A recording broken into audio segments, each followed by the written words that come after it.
So let's take the first example where you are saying you don't want any loss. Okay, you want to invest in a Nifty. You feel that Indian equity should be doing well, so you don't want to be non-invested in equity. But at the same time, you are scared that there could be a market crash or there may not be a market movement. You don't want to lose your money, even if you don't earn 10, 15, 20%, 30%. But you certainly don't want to lose. You don't want to go minus 10, 20, 30% in case of a market correction. So what do you do is, let's say, first you choose 31st December 2025. Why 31st December? Because Nifty has a maturity of options on June end and December end. There are options maturing and long-term options are available in Nifty. So December 25 options are there. Okay, so you choose a 31st December 2025, which is 1.11 years. These numbers are clear, I hope. Very clear. Okay. What is the interest rate you will get if you invest for 1 year? I have taken the bare minimum, that is 6.8% is the interest rate. That's the T-bill rate. So you are basically saying that your capital is fully guaranteed, right? Of course, Government of India can also go down, but that's not something which you will envisage. Almost, you can say, near impossible event. So you are investing in government bonds, so you'll get your money back. So let's say 10 lakh is the amount which you want to invest under this, in this whole structure.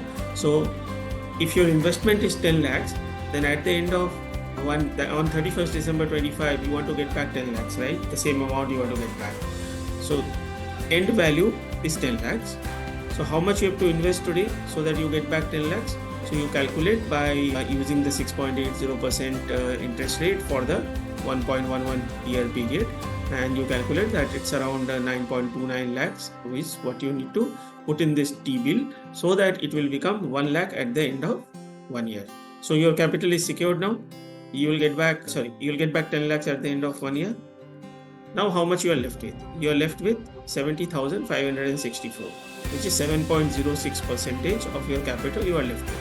92.94% you have invested, which will become 100% at the end of 1 year. Now you are left with 7.06%, right? Please feel free to ask a question if you want. Now you go to Nifty market and check what is the price of a call option strike 27,000.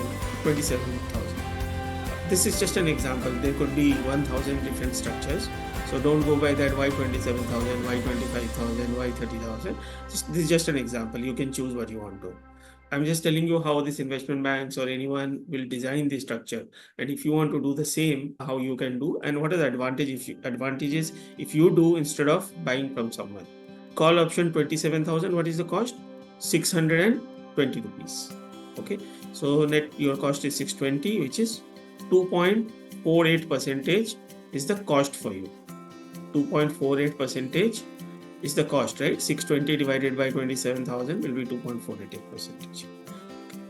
So with the money which you have, 70,564, which is 7.06% of the investment amount, which is 10 lakhs, and your option cost is 2.48%. How many times will you be able to buy? It will be 7.06 divided by 2.48. You'll be able to buy 2.85 times of the option.